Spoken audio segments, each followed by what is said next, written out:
მე რო ვიღაცა დამაბრალებს, რომ მე გუნდი მივატოვე. კი, თქვენ მიგვატოვეთ. თქვენ, როდესაც მიიღეთ ბიძინასგან ზარი, გაქრიცო ყველა და დაიმალეთ.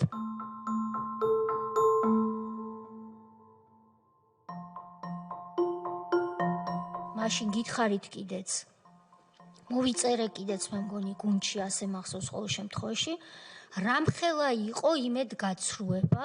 მე არც მაშინ შემიცვლია პოზიცია, მაშინაც თuliდი და იმის შემდგომაც ვამბობდი, რომ მელია დაგვეჭირა ისე და სამართალი აგვესრულებინა ისე, რომ არანაირი ამინისტიის მოთხოვნის რესურსი უცხოელებისთვის არ დაგვეტოვებინა. დავინახე, რომ სერიოზული შეჯახების რისკი არსებობს. ძალიან კარგად მახსოვს.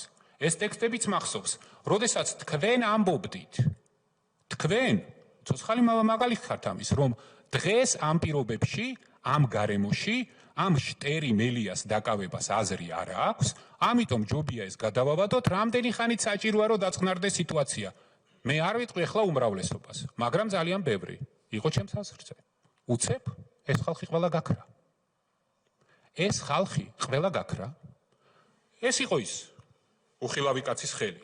ამის შემდეგ მარტივი რამ მოხდა პროცესში სამართავად, მე არ ვიცი კონკრეტულად თქვენთან თუ სხვა ყველასთან შემოვიდა ივანიშვილი, რომელმაც ეს პროცესი თავიდან ბოლომდე წაიღო თავის თავზე და დაიწყო ამ პროცესის მართვა.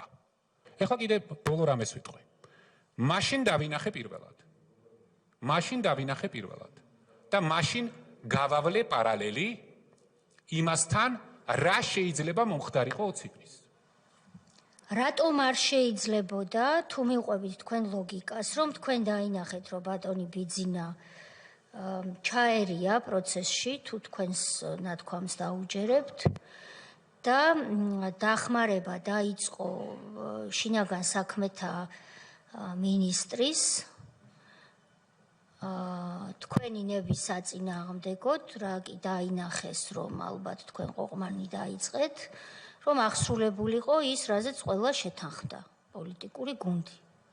თქვენ ეს იუკადრისეთ, მე ჩემი სიტყვებით ვამბობ, მაგრამ თქვენი სიტყვებით უკვე თქვით, იუკადრისეთ და 18 თებერვალს დილით სასწრაფო რეჟიმში ჩაატარეთ ბრიფინგი და გადადექით.